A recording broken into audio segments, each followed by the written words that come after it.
Folks may already be missing their favorite late-night talk show as all went to reruns last night after writers declared a strike.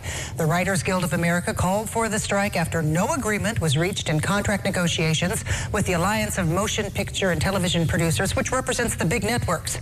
So what does all of this mean to you, the viewer? Well, joining us now to talk about this is Stuart Lyons, producer and adjunct professor for DePaul University. Professor Lyons, thanks so much for joining us today. Now, this strike has an immediate effect on the more than 11,000 writers and, of course, the late-night talk shows that we just talked about going into reruns. But what is the long-term impact for viewers at home? Well, the talk shows and the sketch shows are the first who will feel it because they are pretty much done live.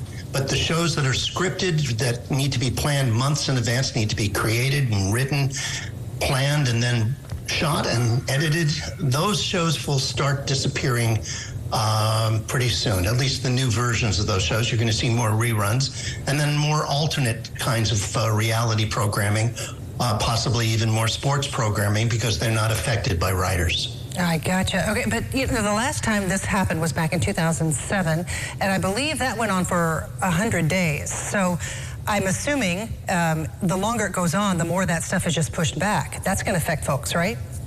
It's going to affect a lot of people because it begins with the writers. Nothing can be done without a script.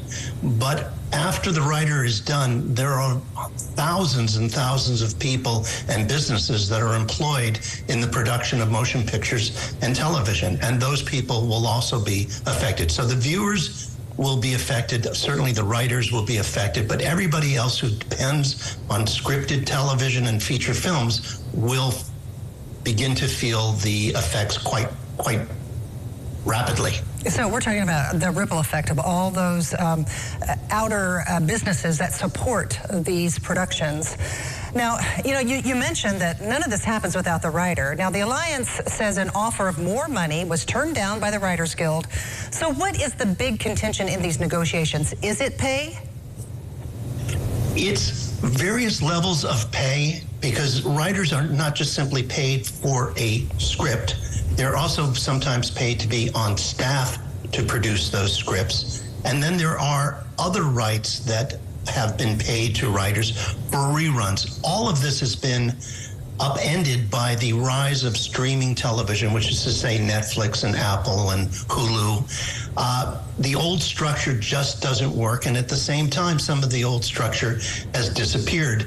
Very few people comparatively are buying DVDs now. That used to be a stream of earnings. There are also some staffing concerns that are really significant because streaming television shows tend to only have about 8 episodes and network shows used to have 22. So there's a big difference there. They're also making far fewer feature movies for distribution, and that unfortunately due to COVID has been a business that's been really adversely impacted recently. I know that reruns used to be a big source of revenue for some writers and people involved with productions. A lot of that has gone away too. What are writers, how are they wanting to change it? What do they want? Well, they want a fairer piece in their minds of what the streaming companies are doing. It's kind of a black box. The streaming companies, unlike the networks, don't publish ratings. So the use of the material is kind of unknown to the writers, and they pay less because initially the writers, as well as the directors and the actors, understood this was a new field and they wanted to establish it. Well, it's very well established, and now is the time, in certainly the writers' minds, to share some of those victories. There's a huge disparity too. You can just see some of these incomes that some of the executives make versus what writers make. That's got to be part of this as well, is it? Well, it certainly indicates that the companies may not be as unhealthy as they claim to be if they can pay executives $50 million a year plus in terms of salary.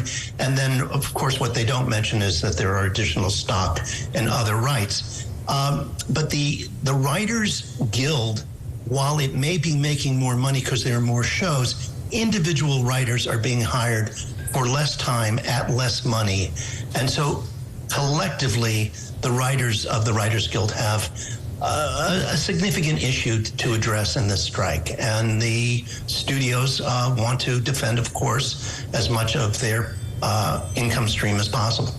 We just have a few seconds left. Do you think this is just the tip of the iceberg? Do you expect to see perhaps strikes coming up now with other members of the profession, like, say, directors or actors or whomever?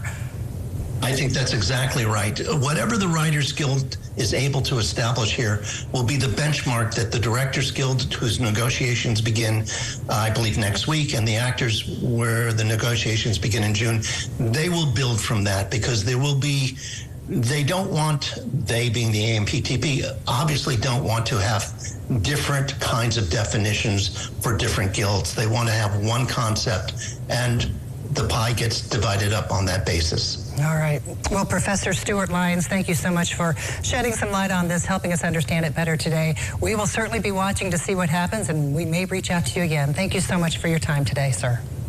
My pleasure. Nice meeting you. Good meeting you, too.